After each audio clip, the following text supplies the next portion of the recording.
What's up, everybody? Welcome to Brandon's Face. It's the podcast about a playlist. I'm Jonathan Beardsley. And I am Brandon May. Thanks for tuning in. We hope you're all doing well. We skipped music news last week, so I'll go over a few things right now to catch up. The most important to me being Kali Uchis has announced a new album. It will be her second full-length album in Spanish. Concept seems to be about orchids loosely. The photos she released to announce it are great. It comes out January 12th. I can't wait. What about you? Yeah, man, that's exciting. Were you expecting her to release something so soon? I think Red Moon came out back in like March. Yeah, no, I was not expecting something so soon, but I'm glad she's got, that creativity to just go. Let's see where she's ranked currently. 87 in the world. Yeah, she is capitalizing on momentum. It's crazy, Goddamn. man. We covered it in real time, so it didn't feel big, but Moonlight's sitting at 414 million plays. It's her, I think, almost maybe second biggest single to date. Dear She's God. yeah, she's doing well, man. Really, really good. I'm very excited for that album. Next up, on top of Taylor Swift releasing her Eras Tour movie, Beyonce has announced that she will be releasing the Renaissance Tour movie in theaters soon. So, before you think that this is a competition, Beyonce actually showed up to the premiere of Taylor's tour movie, and the two of them took pictures together, which I think drove both of their fan bases crazy. I don't think any of them knew how to handle not hating each other. Taylor ended up writing a huge thank you to Beyonce for coming and inspiring her, yada, yada, yada.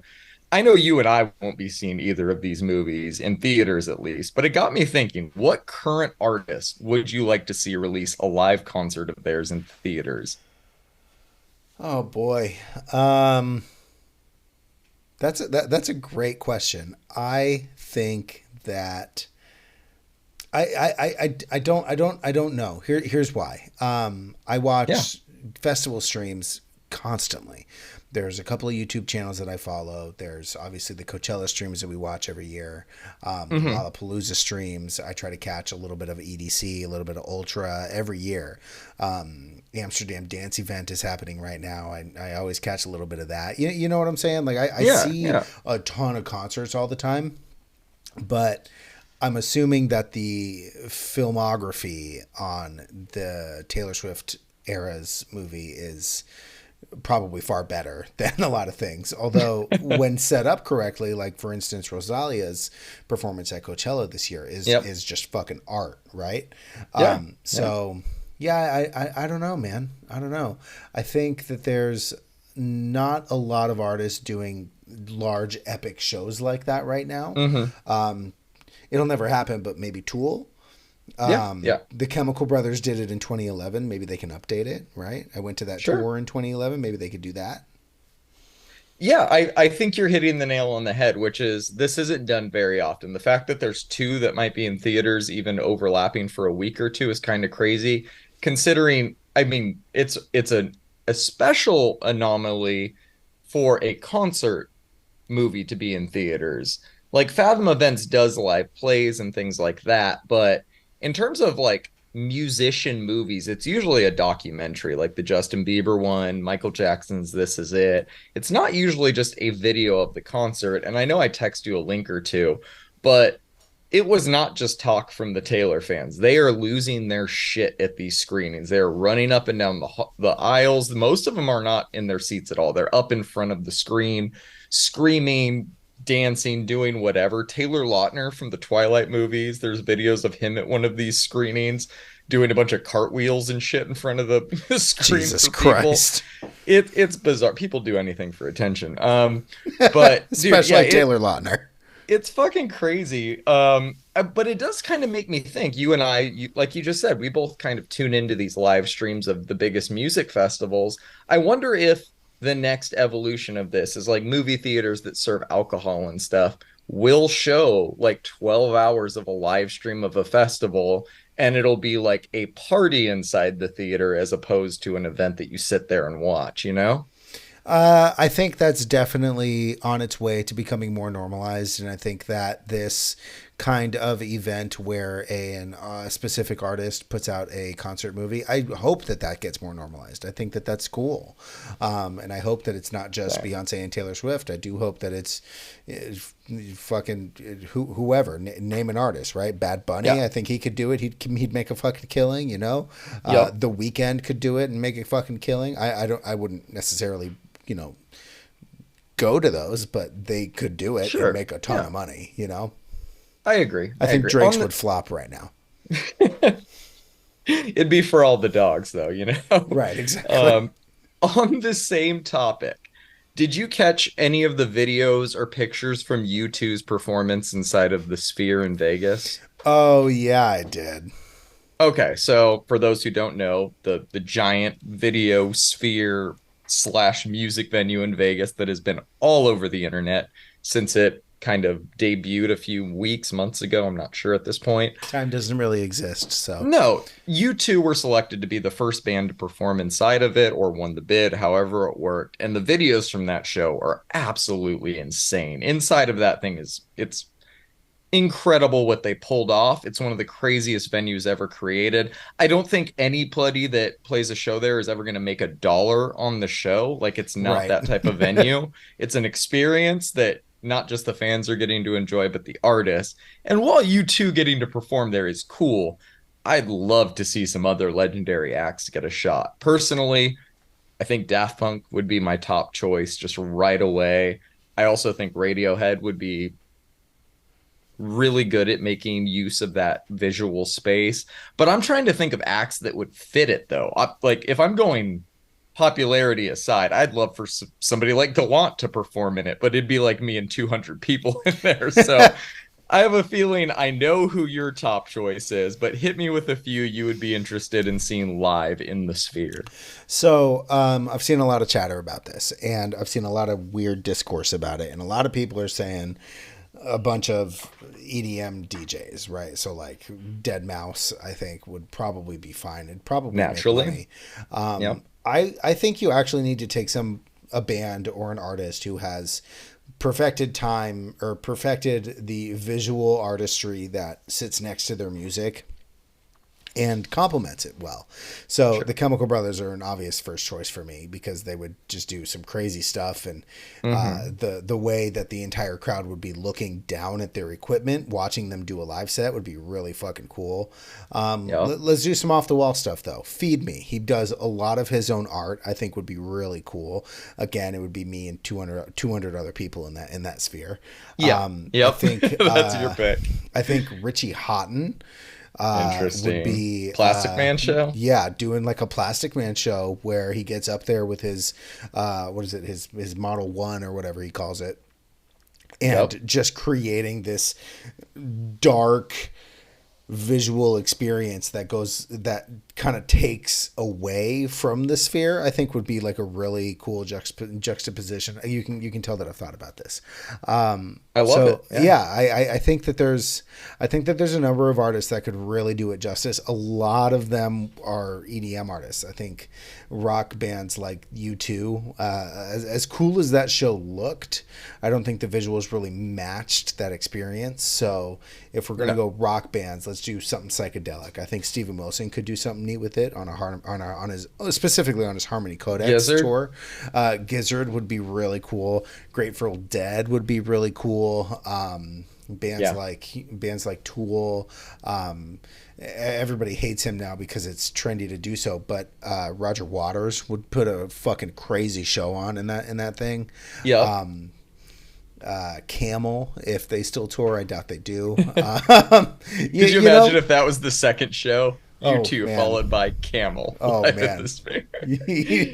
I don't think it would make me buy a ticket, but I'd be super stoked for I that. like all the ones you're throwing out, man. I think all of those would work, but I think you were right in that EDM is probably going to be the ones to visually use it the best, along with whatever state of the art sound system they have in there. In a contrast to how bright and colorful and beautiful the Sphere can be inside, I'd love to see somebody like Giselle Fulstein just go Vanta Black the whole time. That would be so weird to not be able to see anything like the Coachella Vanta Black background was cool. You could not see the background itself, but you could see the stage. Right. That would be a different level of darkness inside that room. It might be fucking awesome. That would be pretty cool. Um, if we're going weird and dark, Eamon Tobin, I think would be a lot of Okay. fun.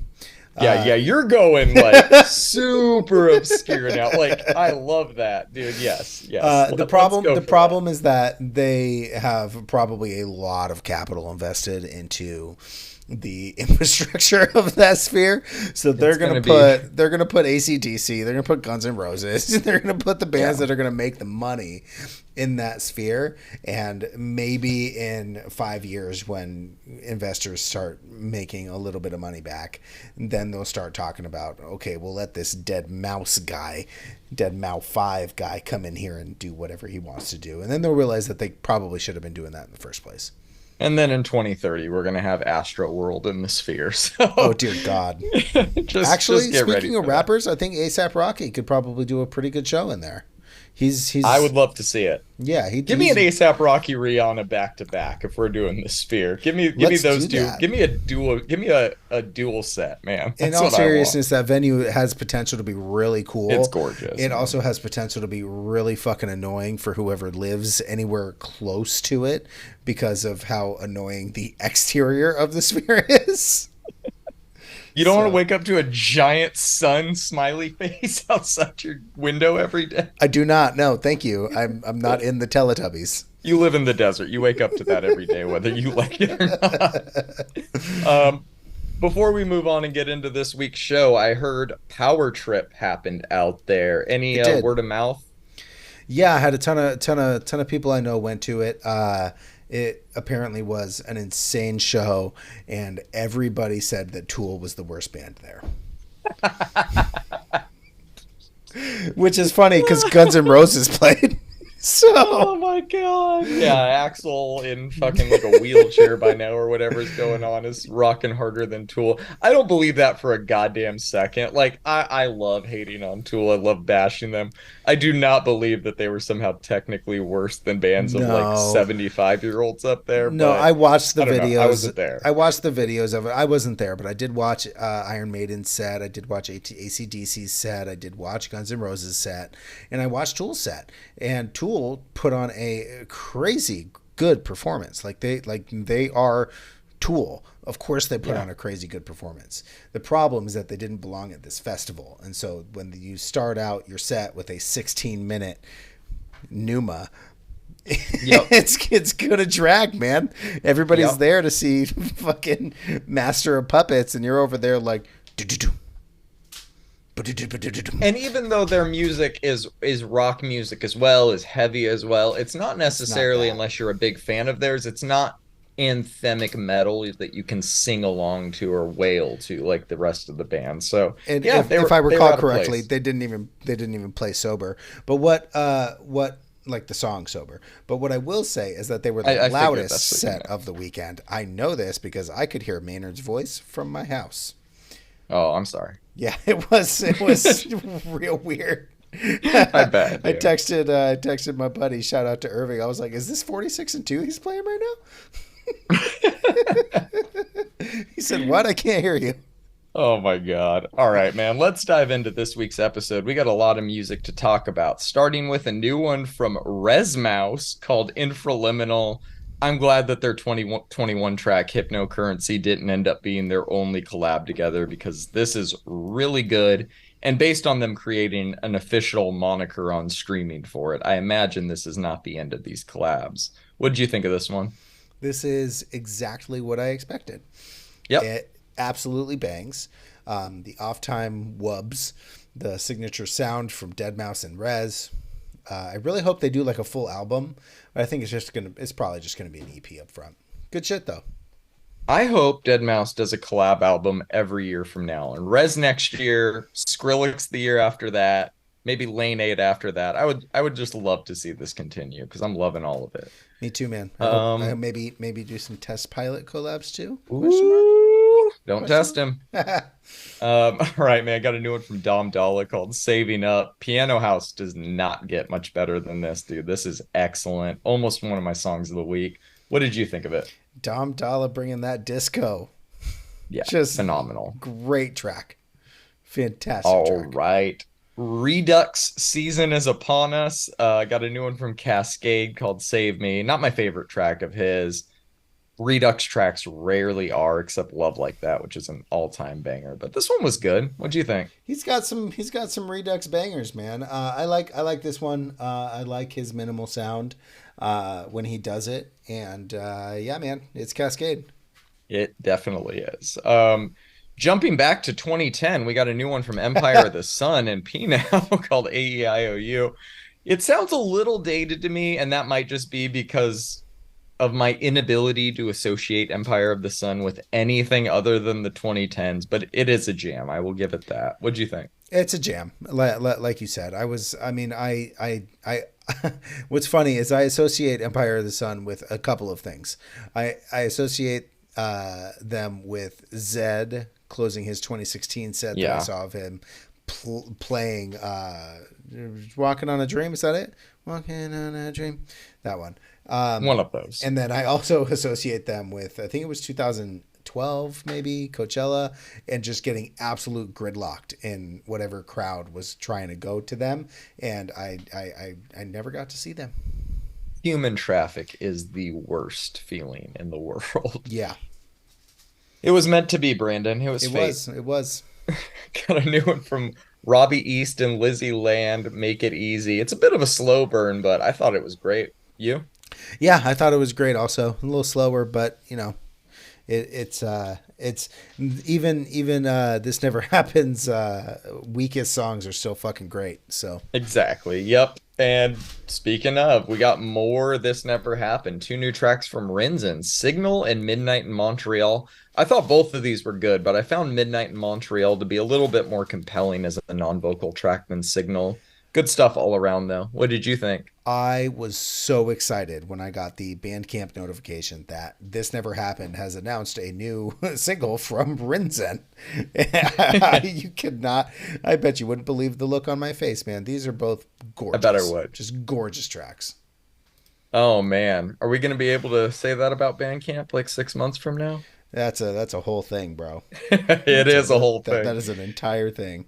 It's a big one. We'll talk about it eventually. All right, we got a Rufus Du Sol remix of Miracle by Adriatic. There's just all sorts of words in there that you like, Brandon. So I imagine you're loving this. Yeah, this was made for me. This is good. I honestly, when I saw Rufus Du Sol remixing Adriatic, I was like, oh, this is going to be incredible, and it's Yep. good, but it didn't quite live up to the my own hype that I created. It was never going yet, but obviously it's good. I think more importantly, I'm just loving all of these greats remixing greats that we're getting lately. Like Right. it did not. We had a Solomon like Boys Noise remix last year of Yep. Affection. Like there's some crazy remix shit going on right now. Just enjoy it, people. Yep. Got a new one from Ferry Corsten called Yes Man that I want to punch you for adding to the playlist, Brandon. I aggressively don't like this because that yes vocal is driving me fucking insane every time I hear it. The music is fine. It did not do enough to help negate the yes vocal repetition throughout the song, but it was what it was. What did you think of this? And we've come to my. I'm just kidding. I'm No, just I would, kidding. I'm just I would. kidding. Where's the end Zoom call right now? Leave. Love you, No, buddy. man, Bye. this is terrible. This is terrible. I It's love really Ferry bad. Corsten. This is one of the only songs I will ever say this is bad. Yeah, this is he was on a run too. This is a five steps backwards. I will agree to But that. trance legend, do what you want. Got a new one from Jordan Arts called Worth It. I wish this one evolved a little bit more, but I like what's going on with this track. It's got a really nice atmosphere to it. Did you enjoy it? Yes, although I think you hit the nail on the head. I wish there was just a little bit more happening. Yeah. Yeah, I think it's not even necessarily like a remix situation. Just needed a little more time in the oven, but it's a good track. Yeah, I agree. Is this new one from Fred again and Jazzy called 10 a good track? I don't think so. It could be if it was any different than anything Fred again has ever done. Yeah, yeah. I mean, you put that articulately. I thought you were gonna dance around it, but you really said it. It's fine. Like, I don't dislike it, but I don't like it either. He's made some undeniable bangers. We always give him his credit when he makes a banger, but I'm not really into a lot of his actual life sounding stuff. Like, there's again a few bangers within that series, but man, as a whole, it's not really my thing. I agree. I mean, I thought that the actual life series was a very creative concept. It has Same. been done 4 times now, and I think we need to keep keep But progressing as but an do artist. we? Do you Maybe not see not. the crowds at his live shows? Like, does he need to change? It seems to be connecting with a lot of people, just maybe not you and I. Maybe this is like the next phase of EDM. Like, I I mean, don't it's know. possible, man. He's getting big. In fact, there was a Reddit thread the other day in which people were talking about like the biggest artists and like bigger than the genre or whatever. And somebody mentioned Fred again, and I was like, how in the what? Um, and somebody did gracefully remind me that David Guetta is number 12 in the world right now on Spotify. Does I that mean, blow your mind? It he blows my fixed mind too. racism, so yeah, Shout, it's not a big surprise. like we've always said, man, David Guetta, shout out to your family. Um, I, I think that he has this incredible level of hype, and I think that he has positioned himself very favorably in the EDM scene. Whatever singles he releases is not going to affect that right now. I It might in 2 years. You're correct. You are correct. I mean, We Lost Dancing was a big hit before he blew up, Right. but really it's the boiler room that did it. Like that's kind of the moment. But we've talked about all these things individually. I don't think we ever pieced together that when you were like, who's this Fred again guy on the whatever Heineken Right. house or that Coachella lineup? We didn't ever really think that 1 year later he ended up headlining the main stage on Sunday. Like Blew me away, bro.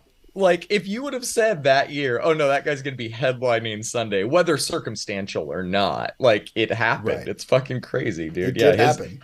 his rise is big and it does not seem to just be like a 15 minutes. All of his shows that he's playing all over the world look exactly like Coachella. Like it's fucking crazy, man. As of But right good for now, him. yeah, as of right now, whatever he releases is inconsequential. This could have been in the works 2 years ago. We don't know that. We'll see what Nope. happens in the future. And we've all seen a bunch of artists kind of do their thing, hit the limelight, die out a little bit, and then, either fade into whatever it was or stay in the limelight. And we'll see what happens with Fred. I hope he adapts. Same, same. Moving on to the pop realm of things, we got a new one from Tiny, J Balvin, Young Miko, a few others. This is called Comilo, and it is a fucking banger, man. The instrumental on this one is great. It's the chemistry between the artists on this one that really makes it, though. Just like a reggae tone, part EDM club, all around fucking bop, man. I love this. What about you? Yeah, this track is a fucking party. Yeah, dude.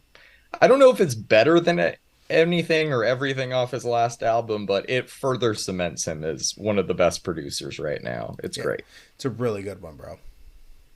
Got a new one from Jenny of Blackpink fame. This one's called You and Me. I'm not sure if Korean-born artists singing in English is considered K-pop, but whatever you want to call this, it's done very well. I thought it was good, at least. What about you? It's all right.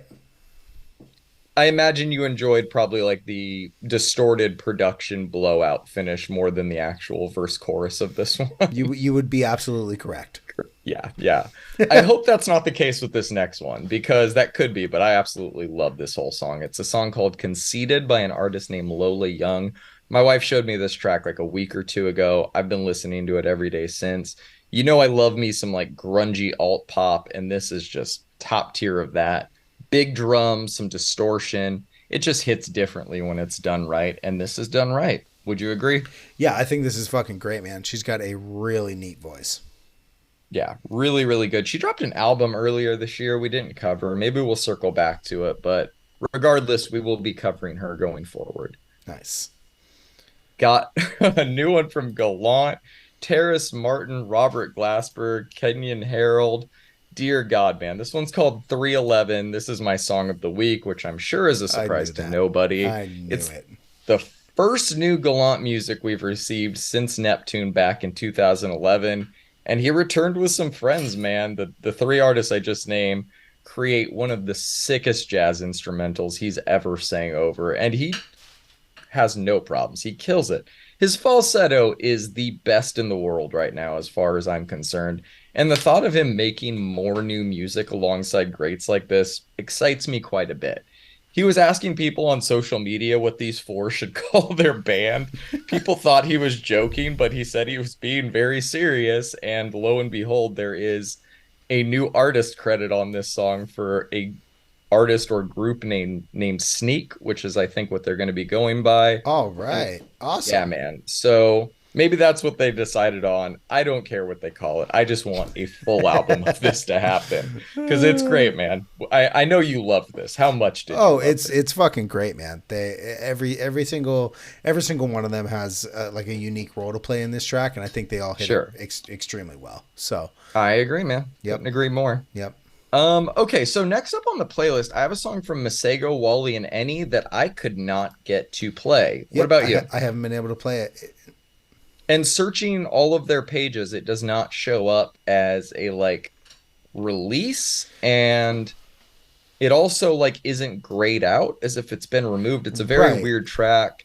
I think it's a track that will be released. Maybe it's a pre-save. I'm not quite sure what happened there, but rest Something rest did. assured, if we get a Masego Wale in any track, we're covering it. Oh, But for yeah, sure. it ain't on here yet. I saw Wale and I was like, no way. Yeah, dude, it's been a minute. All right, got a new one from Rex Life Raj and Twee called Summer's Around the Corner. I love seeing Twee get more features this year. It's a good song to begin with, and I think she makes it better. Do you enjoy it? Yeah, man. Twee is a fantastic part of this track. Yeah, dude. I just hope she keeps getting these opportunities. She deserves them, man. In the absence of Ariana Grande, we need more music like this. All right, moving on. We got a new one from Eric the Architect and Channel Tress called Ambrosia. I really like this one, man. Got a good beat, great hook, and their styles mesh really well together. Did you enjoy it? It's okay. I think this is the first Channel Trace feature or even track that like I'm not overly enamored with. I mean, Interesting. it's good. It's just not. I don't know. It just didn't live up for me. Maybe I'll I mean, listen you're to it not again. wrong. I've had that happen before. This is not the first track that's done that to me. I don't feel the same, but I've had that feeling with some channel tracks before or features rather. This one hit for me, but I get what you're saying. Yep. Got a new one from Flodan, Lil Baby, and Skrillex called Pepper. It was only a matter of time before I did not like one of these Flodan and Skrillex collabs. And it's not a surprise that happened on the one with Little Baby on it. Are you digging this one? Look, man, I think Lil Baby is bad. I think both Skrillex and Flodan are good, and it's weird to have like it. It's not weird because it happens all the time. Lil Baby just ruins the song. If it was anyone, if it was Lil Durk, I think we'd both like it. Uh, we both. Yeah, that that remains to be seen. But yeah, you would definitely like it more. I think that I just, man, the game passes you by so fast. In like 2020, 2019, whenever Lil Baby really started coming up and became just one of these biggest in the world rappers with just streaming numbers that don't make sense, festival slots that seem very sudden, and feature cost numbers that just sound like, hyperbole more than Right. anything. It's kind of crazy that in 2023 he's canceling tours because he can't sell tickets. He's on very mid EDM rap tracks like this, and he's bringing those down. It's sad, man. It's funny that like I've never liked his music to begin with, but it seems like other people are starting to hear him the way you and I do, and they're just like, man, this isn't that fun to listen Man, to. this is the same thing since 2016. That's Yeah. crazy. Yeah, man. And the thing is with most of these rappers, Dirk, DaBaby even, like I've ended up liking a song or one, at least one of theirs. I don't think I've ever liked a Little Baby song. It still has not happened for me. So, Lil Baby and Lil Durk actually did a collab album. And Oh, shoot me. right, yeah, it's not your thing. Yes. It isn't my thing either, and it's because Lil Baby ruins it. I think I'll always have a weird, trappy, soft spot for Lil Durk, but Sure. Lil Baby just ruins that project for me, man. And it feels like I can't really engage in any sort of discourse around him because people do talk like, "Oh man, this is good." I do not, and so it just feels like I should probably just stay away from any conversations regarding Lil Baby. You know? Yeah, I think it's best to avoid any like trap conversations on Reddit, especially around any artist with baby in their name. It's probably best to avoid death grips threads right now on Reddit. They're going through a hell of a week. But yeah, man, fan bases can be really weird. Real weird. All right, man, we got a new one from Gucci Mane and Key Glock called Glizzock and Wizop. After hearing this, my new goal in life is for us to be referred to as the Glizzock and Wizop of podcasting, Brandon. Nothing else. My man, this is so bad. It's amazing. Yes, yes, that's exactly it. Honestly, Gucci Mane is just living his best life. Yep, as Ain't he should be. there is not one person who could sit here and hate on Gucci. I don't think anybody really does, because he'll hate on himself before you get to it. Yep, yep, he will. And he made lemonade, so fuck you. Okay. Straight up. Okay, man, let's make sense of this next one. It is Phoenix, Can you? Benny, and Pusha T. I can. So the track is called All Eyes on Me. I had to tell you about this track's existence after we finished recording last week because it did not look like a real combination of artists. But despite the shock factor, it really is a song with Phoenix, Benny, and Pusha T on it. It's technically a Pusha T remix of a track from Alpha Zulu, but it's still very bizarre to me, man. Like most Phoenix songs, I don't really like it. Push doesn't add much for me in this case, and it's just a mess, man. But it being a remix makes a lot more sense to me at least. What about you? It's real weird. It is real weird. Those are my It is notes. real weird. It's real weird. I Yeah. have nothing else to say about this track. Fair. All right, let's move on. We got a new one from Bad Sons called Astral Plans. You digging it? Yeah, I think I dig their groovy poppy tunes, man. Yeah, man. I wasn't a big fan of their last album, but I thought this track was pretty good. Really catchy too. Yeah, they this is that catchiness that they didn't have on their last album. So we'll see I what agree. happens. Yep. Got a new one from State Drugs called Crash Entry. You don't really hear the Jameson Parker vocal style often anymore, but State Drugs is doing it well, man. I dug it. What about you? This song is cool as fuck, man. This is a local Agreed. band out of Denver, something like 200 monthly listeners or something less than that. I stumbled across their music and was like, you know what? Hell yeah, man. This is great. I agree, dude. A lot of your throws on this section of the playlist have been great this week. Oh yeah, We got thanks. a new one from Say Anything, Carrie and Lowell. Not my favorite of the newer tracks he's released this year. Still solid. I'm just curious to know what this is heading towards. It feels like an album or an EP is inevitable, but I don't think there's any word as of yet. I know he just did like a vinyl reissue, I think, of most of their discography. But how are you feeling about this? Are we hitting diminishing returns, or are you still like pretty jazzed on New Say Anything? I'm always jazzed on you say anything, but I'm not. This song isn't it for me. I mean, it's good. It's good. It's not. It's my least favorite of the singles so far. I think Yeah, I have same. kind of hit a wall, and I'd love to just hear a full project at this point. Same, And I kind same. of want the project to be cohesive, like he's good at doing. So we'll see what happens. I think all the tracks would go well together. I think hearing them at this point, all as singles, is not helping. Right. Got a new one from the Flatliners called Between Our Teeth. I liked this one, man. I don't know if I loved the vocals, but it's a good song with some nice riffs in it. What'd you think? I knew you would like this song, man. I like it a lot. I especially like the album artwork with the Oh, yeah. weird scarred up shark. Let's go. Yep. Good shit, man.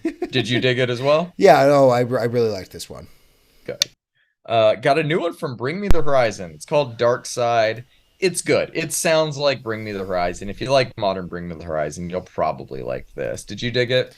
Yeah, man, I love it. I hate that I love it, but I do.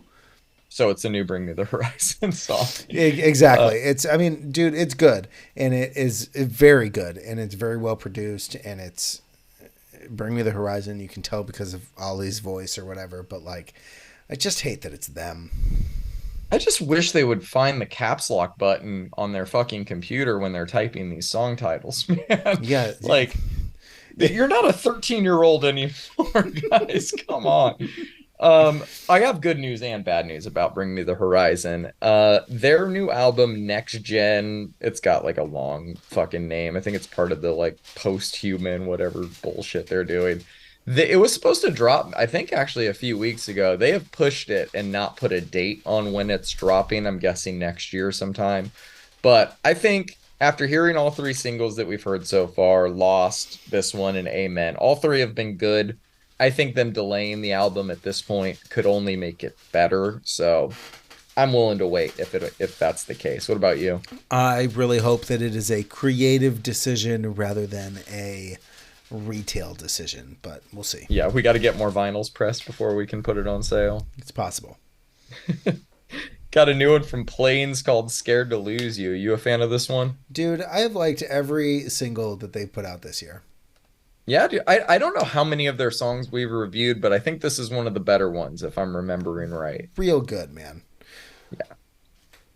Dude, speaking of real good, this next one you threw on, it's from a band called No This Is Patrick, and the track is called Revo. It's a good song, great band name. I was on the fence for the first half of the track, but that back half, man, won It me just over. picks up, right? Dude, it picks up and it does not stop, dude. And every subsequent listen just gets better and better. I'm digging this one. Really, really like it. What about you? You know what's funny is I every time the playlist was on and I was getting to this part, I like after like my third listen to this song, I was like, oh, I'm excited to hear it again. And Yeah. you're right, man. This song's really great. I found this the band one of the band members actually posted in a thread on Reddit somewhere, and they were like, hey, somebody like please listen to my music, and I listened to it, and I was like, God damn. Yeah, dude, this is good. We have hit the follow button. We will be covering more of it. I agree. Got a new one from Psychedelic Porn Crumpets called Dilemma Us from Evil. It's just nice to have new porn crumpets on the playlist this week, man. Fuzzy, loud, weird. It's what they do best. We get all of that on here and then some. I imagine you're loving it too. Because it was a surprise and because of how much I love this band, we have come to my song of the week. And it is also Yes. with great pleasure that I get to announce that Psychedelic Porn Crumpets are not only back, but they're releasing an album entitled Franzoli, and it's being released on November 10th. Oh shit. Yes. Like we're getting right it this around the year. corner. Right around the corner, man. This is a good taste of things to come too. Yeah, a big fan of this. All right, man. Talk to me about this new one from Escorbuto. All right, so we've covered like a little bit of Spanish punk rock this year, Yeah. and it's just kind of nice to get some Spanish punk that isn't hardcore. This is like classic, almost like Ramones style punk rock Yeah. in Spanish, Yeah. and I really liked it, man. Yeah, dude, I have absolutely no idea what they're saying, but it sounds good. I'm assuming it's something rebellious, and I have Yes. stumbled upon a record label that I believe they're based in Mexico. I could be wrong. They could be based in South America somewhere, but it's all Spanish and it's all punk rock. So get ready for more. Hell yeah, dude. I'm a big Rogue One fan. We rebel. Let's Yep, do it. there it is. All right, man. Let's talk about this new one from Osaya called A Great Nothing. Capital letters, really liked this one, man. I The knew you would. dude, you figured out my taste in metal by now, dude. The vocals are great, but the music is so crisp and so heavy, and that last breakdown, it's just the cherry on top. Incredible artwork on this one too. You loving it? Oh, absolutely, man. This is Yes. some great deathcore. Really Yeah, like this I've one. is this our first time covering them? Yes, it is. Okay. Yeah, loved it. Good shit. Yeah, we will also be following them because I just found them. I found them last week, and then they released this new single, and I was like, oh, bet. Yeah, this one rips. Got a new one from Maladoros. I think I'm saying that right. It's called Malodorous? Hypnosis of the... Yeah, sure. Malodorous. It's Hypnosis of the Ancients. Oh man. It's been a while since I've heard a song with almost nothing but squealing on it, Look, and I bro, forgot how much that can be. But they do it well. I'll give them we that. had no metal albums this week, and you thought that I was going to let you go without hearing some breeze. I knew you would never let that happen. Oh man, I, This I one I've was at been least enjoyable. I have been enjoying a lot of brutal slamming death metal this year, and Melodorus has come up a number of times for me. And they released a new single, so I figured I'd throw it out there. If anybody listening is interested in this kind of music, I have an entire playlist that is dedicated to sci-fi themed brutal death metal with a lot of pig squeals in it. So Let's link that one in the show I notes. will link it in the show notes for everybody who is interested. All right, we got a new one from Gravesend called Lupara Bianca. This unfortunately hits the like arc spire levels of just way too fucking much for me, man. But are you digging this? Yes, I don't. God, It is so heavy, John, do you and drink it's. like 2 5-hour energies before you listen to I this? mean, I get off work and I throw metal on my way home. I don't see what the You get problem off is, work at man. 8 p.m. every night. Well, And it's you something throw like that. this. Uh, yeah, man, I'm really Great way liking to this. unwind. It is crushing and it does not stop. And I am excited for the full length album from Gravesend. Um, if it's too much, we don't have to cover it, but I'm gonna throw it No, on the no, no. playlist. So It's funny. I think your taste in metal is like my taste in movies. Sometimes I'll get off like a hard day of work and I'll just put on the most disturbing horror movie to relax to. fuck I it, put get the it, nun dude. on. Yeah, yeah. I'm just come on, man. Give me some Pope's Exorcist. Give Right. me, give me, give me fucking Russell Crowe and a Vespa. That's how I unwind. All right. Both of those are extremely not disturbing, scary movies, by the way, but good examples nonetheless. All right, we got two more tracks this week. Both of them threw me for a loop. New one from Judas Priest called Panic Attack. Now that I'm thinking of the timing, was this released like to capitalize on the Power Trip momentum? Probably. Judas Priest replaced Ozzy Osbourne as Yeah. one of the artists at that festival. I really liked it. It's very much Judas Priest. Yeah, I went into thinking that this would sound incredibly dated, and maybe it does. In fact, it definitely does, but I still enjoyed it. Like it's really good stuff, and I was not expecting that. Yeah, it's some heavy metal, man. It is, brother. That is Devil Horns heavy metal. All right, we got last single of the week. It's a new one from Social Distortion called The Creeps. I'm sure every kid in my high school with a Social Distortion tattoo is so happy that they're releasing new music.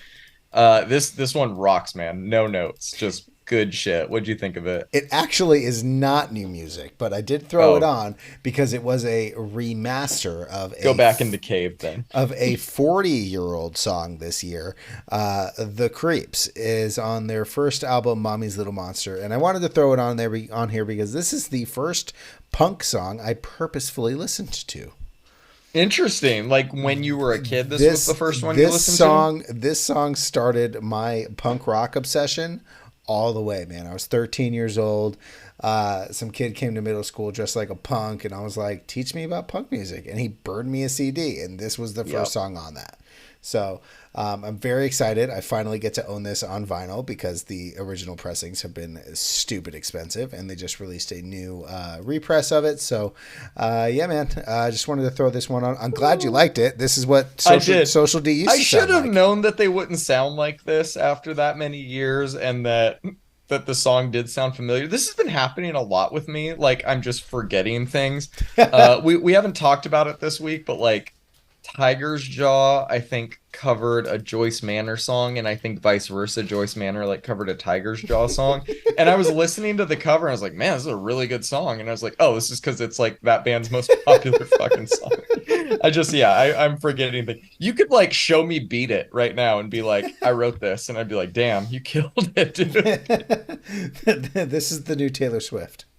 Scorsese's directing the video. It's kind of a big deal. All right, dude, let's move on. We got a few EPs this week that I'm excited to talk about. A new one from Boy Genius called The Rest. I'm assuming this means the rest of the tracks that did not make the album. I thought these were good. Black Hole, easily the most memorable of the bunch, even though it doesn't quite have an ending. I just wish it was a little longer, but this project is full of the same beautiful folky harmonies and sharp writing that made their album so great. Maybe just a little looser around the edges, but definitely worth checking out. What'd you think of it? So honestly, man, I can tell that these are what were, left over when they recorded their album, The Yeah. Record. It straight up doesn't matter to me though. The harmonies, man, the stripped down melodies and lyrics that, well, being the ones they were probably least proud of, still are great. I'm just a big fan of this whole band, dude. I don't think they would release anything that they weren't proud of, but yeah, you could be right. Least proud of might be apt. Yep. Got a new EP from Driveways. It's Epilogues 2. I was hoping for another album, but I'll settle for Me a new too. EP this year. It kicks ass, dude. Skulls and Flowers was a great single, but Resurrect, it's the one I cannot stop listening to, dude. I fucking love that track. What about you? This is some of the best, like, pure pop punk I've heard since last October. We get Yep. some screamy vocals on this one, and they just deliver some absolutely exhilarating music, man. The gang vocals, the melodies, the tastefulness of the auto tune on Skull and Flowers, the earworm choruses, every one of these rip. Happy October, John. Happy October, Brandon.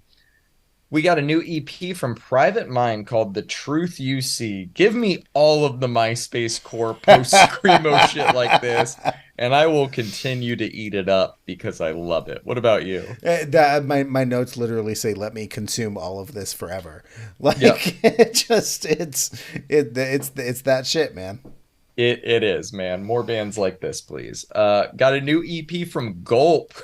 Not even gonna pronounce the name of it, but it's an interesting one, man. I thought the mix on this one was pretty rough, but this EP is the type of like nonstop in your face punk that scene really enjoys. It's not really for me anymore, but I still thought it was really good for what it was. What about you? So I absolutely agree with you on the mix. The drums are like overbearing and they like almost clip the guitars sonically. Yes. Hmm. Other than that, I wanted to showcase some Italian hardcore, and so that's what we're doing. And so I think this entire thing is, yeah, it's 5 songs, 6 minutes and 30 seconds, and yeah, that's that. That is that. We got a new EP from What Lies Below called Darker Colors. This EP is sick. I really enjoyed it. That breakdown on Bound, that fucking riff on Lunar Haze were both so incredible, man. Definitely giving this one a thumbs up. What about you? God, that riff on Lunar Haze just blew me away, man. So good. There's been a lot of metalcore released this year, and a lot of it I've been super critical on. And I will just say that What Lies Below, you guys are doing something right. So keep doing it. Amen, brother. Got a new one from Peril and Roadhad, our weekly, monthly, daily Roadhad EP collab that we're getting at this point, dude. I think after reviewing so many different EPs from Roadhad, solo or collab, it's interesting to see how other people he works with affect his style.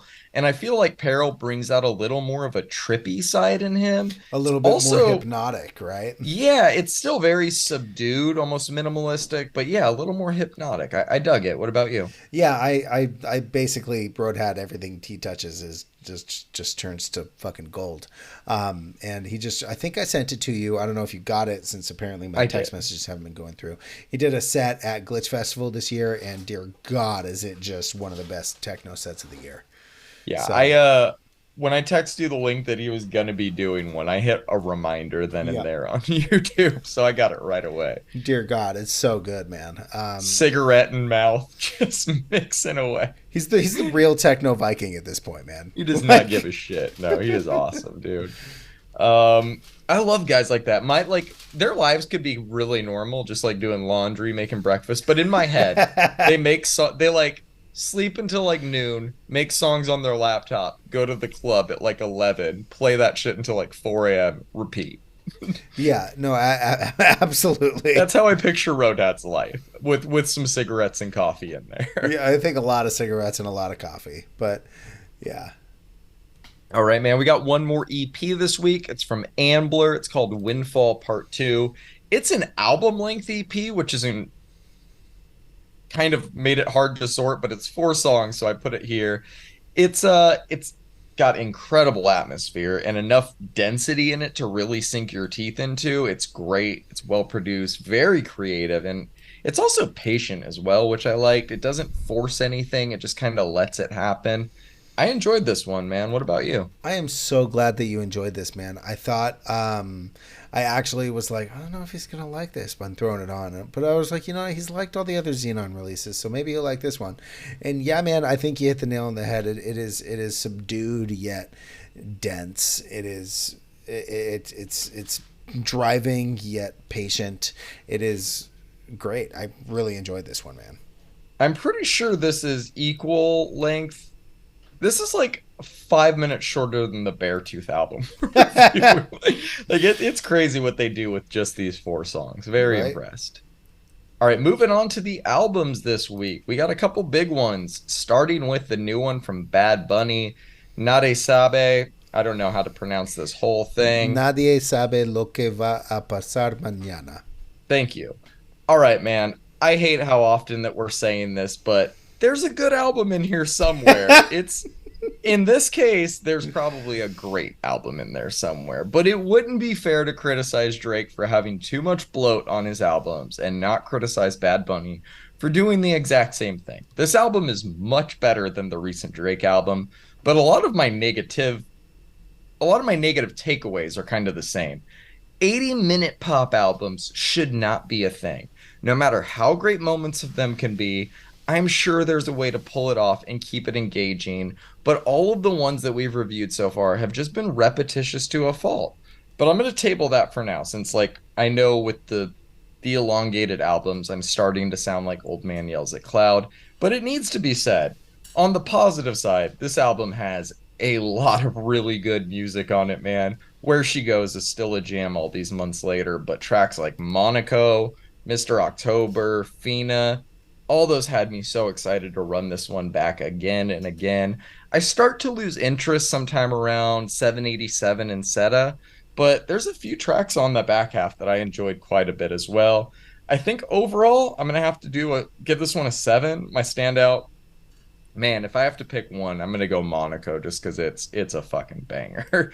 How are you feeling about this one? I'm exhausted just thinking about listening to this fucking album again, bro. It is Yeah, an as you should hour be. and 24 minutes of the same thing. Yeah.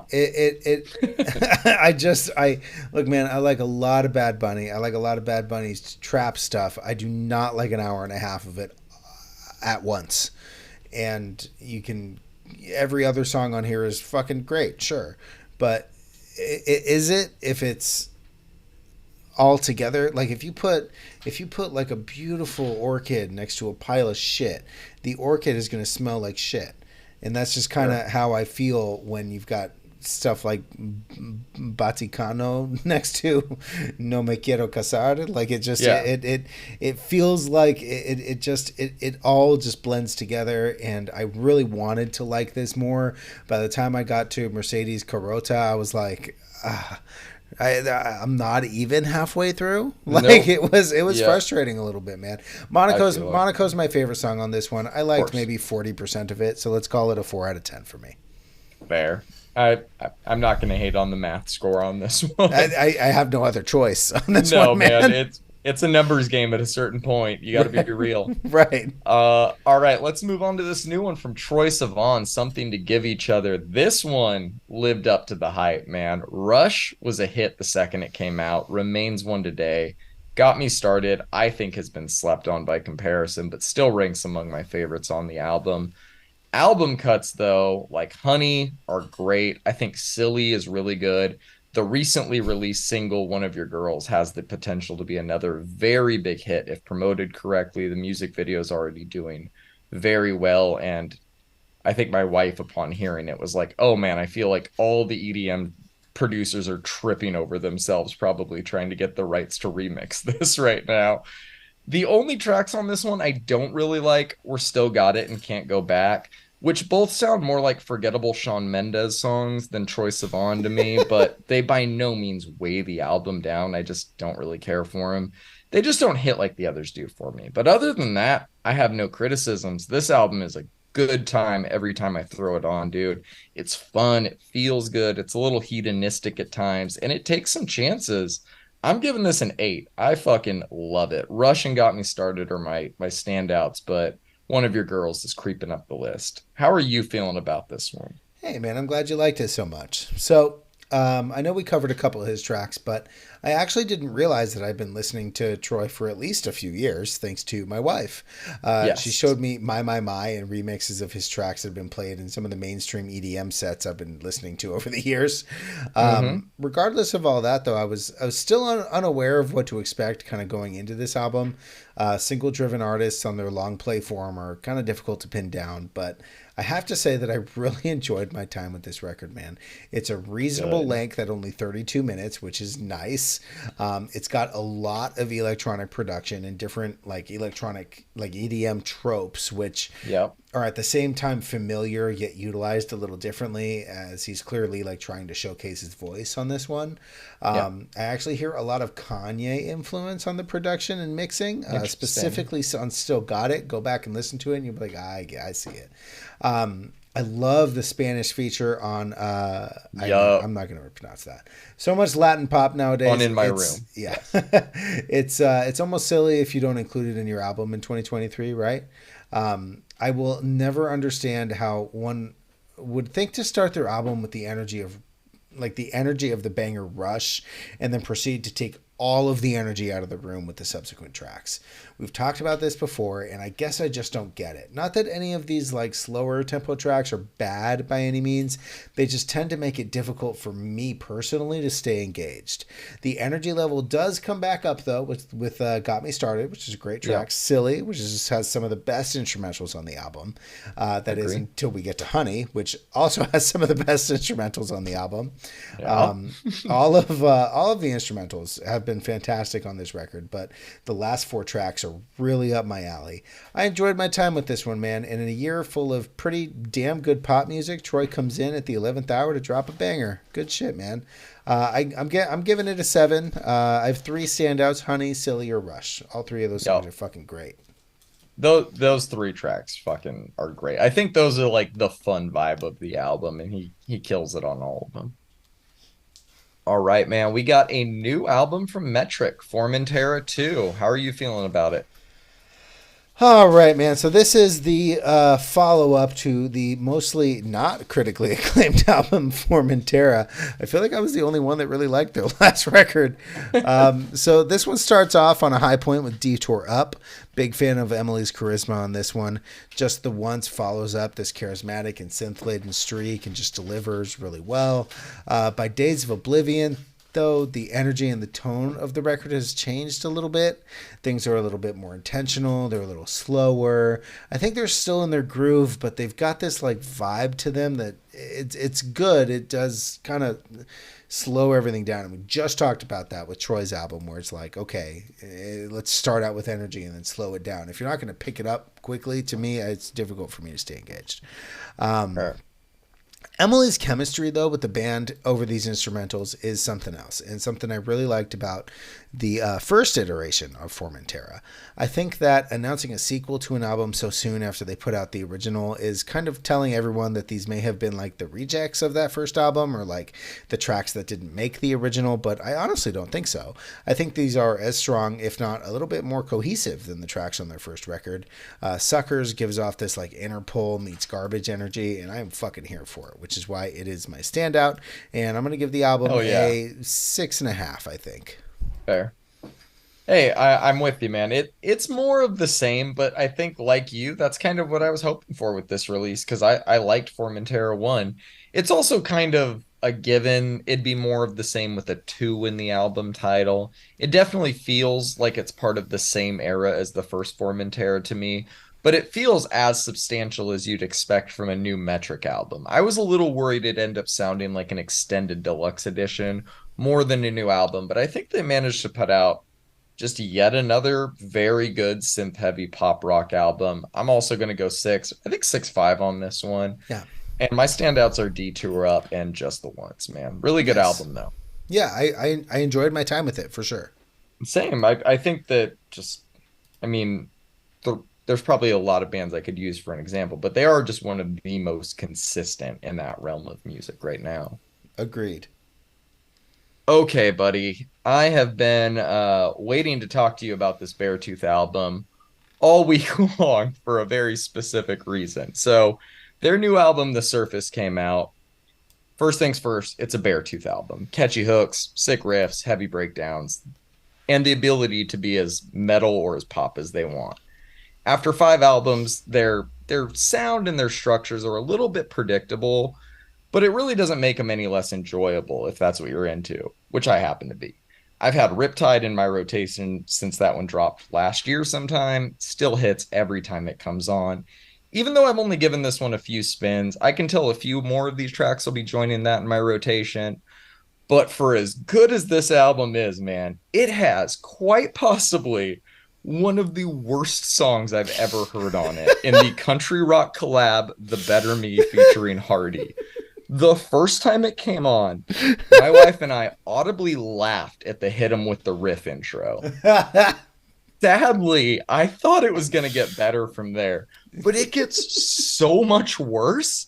This is the rare bad song that I recommend everybody listen to at least once for how hilariously bad it is. And I really don't want to knock Beartooth. I think they're a really good band. I think that this is a good album, but that song is fucking trash, man.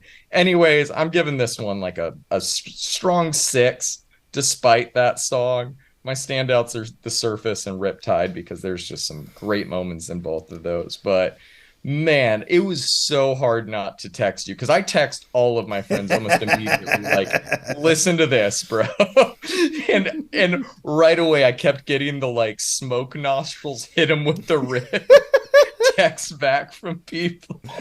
Oh And we've man. all just agreed it's one of the worst songs I've ever made, Yeah, but no, it's terrible.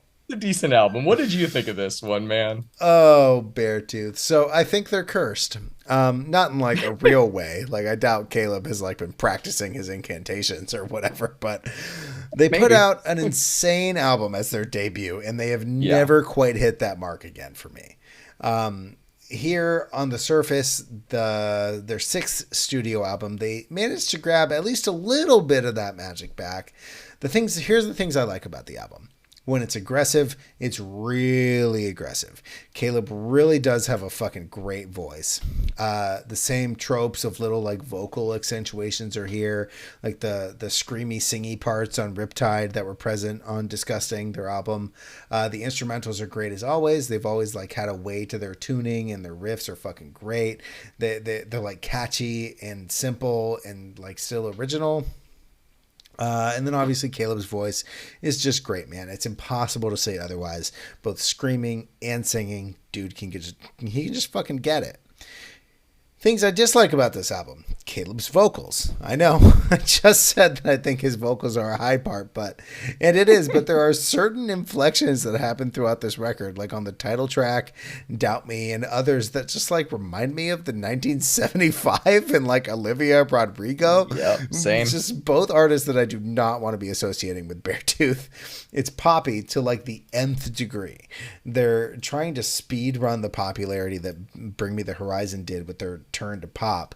I dislike how much singing there is. I like his scream. Get mad again. I don't know. Get crabcore again. I've said the same thing about The Used, which is one of my favorite bands, and I compare two of them because of like how passionate both of their voices can be, and how passion and emotion tends to come through when the scream like feels organic. Not a lot of this record felt organic to me, man. I did enjoy my time with the album for what it is. It's a poppy hard rock album with metalcore influences, but I probably enjoy this one more than I did their last one, but I didn't enjoy that one that much either. I don't think they're ever going to make another Disgusting again. And speaking of disgusting, The Better Me is that. I'm going to go ahead and give this one a 5.5. My standout is Riptide because that track is great. Yeah. Hit him with the riff. Gotta Hit him have with the riff, John. it. So It's so bad. If anybody is curious about a Western style I don't metalcore know record, Hardy either. I don't know Hardy either, but if you want Western style metalcore done in a very good way, there is a band called Once Nothing that put out a fantastic Southern style, cowboy style metalcore album, and it is 1,000,000,000 times better than whatever Beartooth tried to try here. So, Also see Maylene and the Sons of Disaster. true that. All right, let's move on. I cannot hang on that riff any longer. We got a new one from Free Throw. This album is called Lessons That We Swear to Keep. I know we're reviewing a new album, and I want to give it the attention it deserves, but just know I am thinking of the hit him with the riff in the back of my head the whole time because it's fucking killing me, Brandon. All right, I'm going to try my best to move on because I really enjoyed this Free Throw album, dude. It opens with an absolute banger and it maintains that energy start to finish. They have a style that's immediately accessible. It's catchy, witty, angsty, and I think most importantly, it's relatable, especially on the lyrical front. They made me a fan with this album, and I'm sure they're going to make a lot more new fans as people hear it. I'm giving it a strong 7, maybe a 7.5. My standouts are Apart is Better and Spacer's Choice. What about you? Yeah, man. This entire album is great. They've got like just enough like mathiness to their riffs that like make them as cool as Hot Mulligan, but they also have these like great like chord riffs that just it just gets me going, man. This is a little bit more produced than I thought it was than I thought it was going to be. The singles didn't sound as clean as the whole album sounds, if that makes any sense. Maybe I'm just Mm-hmm. remembering them differently, but I remember them sounding a little bit more rough, and I kind of wish that this whole album sounded a little rougher. I don't know if that makes sense, but what I do know is that I enjoyed basically every minute that I had with this album. The album cover is incredible. That Yep. weird that weird photo there. Yeah, man, it's some mathy emo pop punk goodness. It's good shit. What'd you end up giving it? I'm gonna give it a 6.5. I think my Fair. standout is Spacer's Choice. Yep. Yep. That is a hell of a track. Sure is. So much good album artwork this week because that carries into our last album, which is maybe my favorite album artwork of the week. It's Yeah, this man. new album from Chain Whip. I think it's a new album. It's It called is. Call of the Knife. Talk to me about this one. Sorry to throw you for a loop with that Social D one, man. This is indeed a new album. Um, Look, man, New in 1982. yeah, exactly. 13 songs, 20 minutes. That's how you know it's a punk album. There's only one song that's more than 2 minutes long. Look, man, it's hard to review because it's all so fast in your face and crushing, and it is just great, man. Like you said, the album artwork is fucking great. They've got some really sick riffs. They've got this like old British hardcore style that like reminds me of old Discharge, and I just love all of this. Did you like it? Yeah, man. So we had a stacked week, and I made you cap the playlist at like less than 145 I could songs. have added six more albums. You decided to keep the Chain Whip album on, and after hearing it, I can see why. Right. It just rips, dude. It's 20 minutes of hardcore punk, only one song over 2 minutes, and most importantly, it made me involuntarily headbang, which is often an overlooked Yes. criteria when it comes to music Yes. criticism. Yeah, I really don't have much to say about this one other than it's really fucking good. And yeah, one of the sickest album artworks this year. I'm giving it a 6.5. My standouts are Call of the Knife and Toothless. I love Toothless. I forgot to say my score. I'm giving it a 6.5. Also, Decapitated is one of my favorites. There's a lot of good stuff on here, man. Part Zero is really good. State Hornets is really good. Anybody who likes punk music should listen to this record because it is indeed a fantastic punk record. Redecapitated. Incredible name. Correct. All right, man. That does it for us this week. Join us next week when we will be breaking down new albums from Blink 182, Yeah. Dreamwell, Knucklepuck, Sampha, Aaron Ray. Got a few more on the way as well. If you liked the show, Don't forget to like, follow, and subscribe. You can find us on Instagram and Reddit. Just search Brandon's Face Pod. And make sure you follow the playlist that the podcast is based on. You can find the link to that in the show notes alongside the link to Brandon's sci fi metal playlist. That's all for us. Thanks for tuning in. We'll see y'all next week. Peace. Peace.